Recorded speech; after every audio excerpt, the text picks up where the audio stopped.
friends, welcome back to my channel.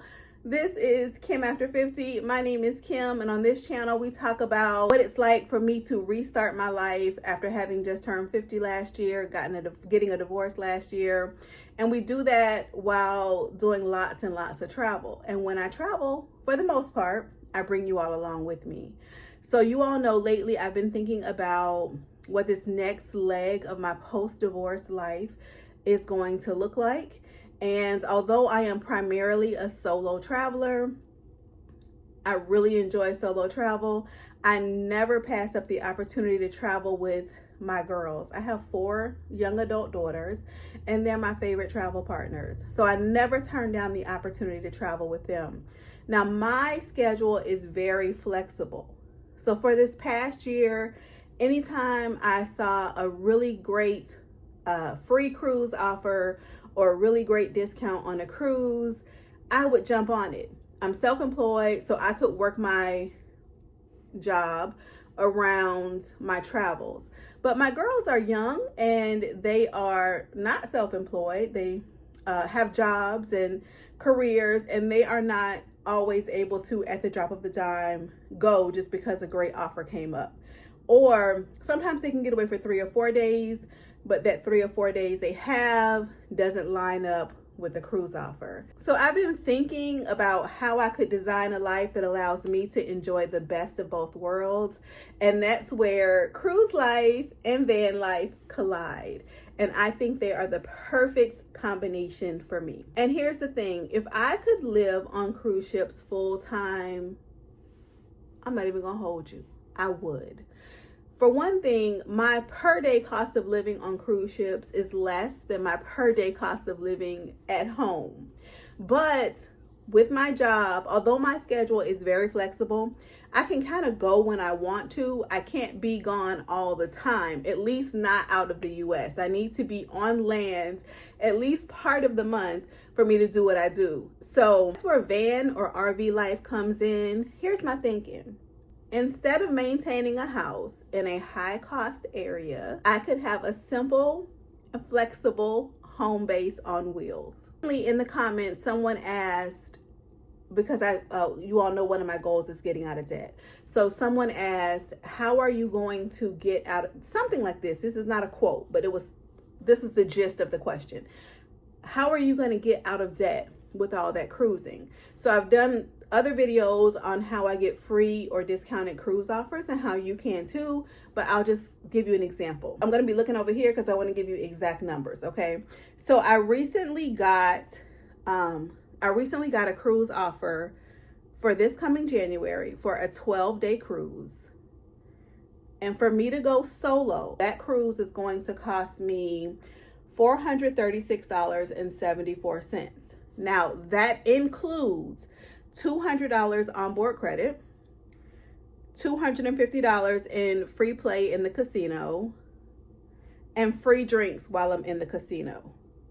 Also, the great thing about this 12-day cruise is they're doing it twice back to back. So I could book it twice back to back. And what that would give me is 24 days of food, lodging, and entertainment for less than $900. Think about that. That's almost the entire month for less than $900. And for that other week of January, if I was coming back to my RV or my van and I was van camping, instead of paying the cost to maintain a household, paying all those housing expenses, I would be able to cut my total living costs would drop down to about 25% of what I'd normally spend to maintain my home. That means more savings, faster debt payoff. That's not just, in my mind, that's not just travel, that's freedom. Here's why this particular combo excites me so much. I know myself well enough to know that I would need a break from either lifestyle. Cruising is incredible. Like, I'm spoiled, I'm taken care of. All my meals are cooked, my cabin is cleaned for me, my laundry is done for me. I'm entertained, but after a while, I do crave a different kind of adventure and have the desire to be around my children and grandchildren. Van life can fill that gap. I can drive through small towns. One of my favorite things to do in small towns is go thrift shopping, look into their antique malls. I can go to national parks and really see this country in a way that I can't see it from a cruise ship.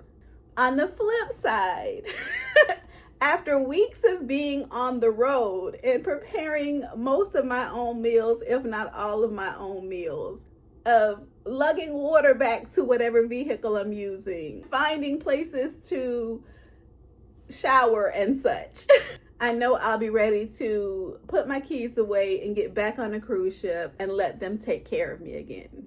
The next reason is two of my biggest priorities in this next season are my health and my debt. And when I'm home, I am pretty much a couch potato, but not really even a couch potato, like a bed potato.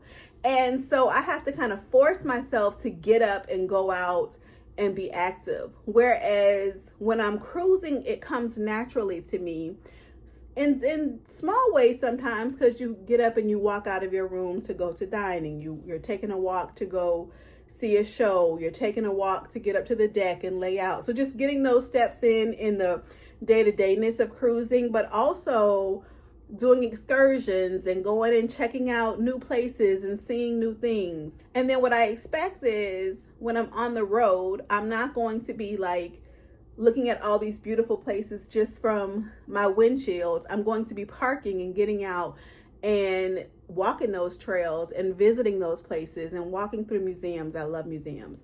Walking through museums, because inside steps count just as much as outside steps, right? And doing all the things that are going to help improve my health. Naturally, I feel like my health will improve just from being more active. I'm so much more active when I'm vacationing or when I'm traveling than I am when I'm home. And then the other thing I'm focused on is debt. And like I mentioned earlier, because my biggest expense will be gone, which is the expense of maintaining my home, I will be able to get that debt paid down much quicker. And the last reason I think these two are a perfect combination is because of community.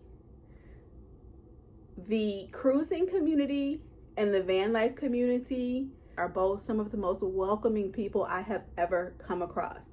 I'm very introverted, so I really expected, like, after the divorce that I'd be a little lonely, and that is just not the case. Like, these two communities are so warm, so welcoming, and I'm super excited. I'm already a part of the cruising community, but I'm super excited about becoming part of the van life community as well.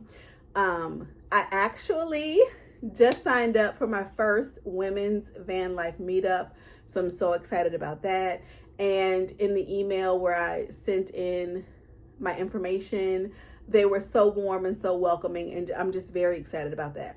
So that's where my heart is right now, you all. A balance of van life and cruise life, a balance of adventure and exploring, and relaxing and being taken care of. A way to cut my costs, improve my health, and build the life I dreamed about. I'd love for you to come along on the journey with me. If you're new here, please hit the subscribe button. Please drop me a comment to let me know that you were here and that you made it to the end. If you don't have a comment, just drop an emoji. It kind of helps with the algorithm, but it also helps me know that you stuck around. And that's all for this video. I will see you all on the next one, maybe at sea or somewhere down the road. Bye-bye.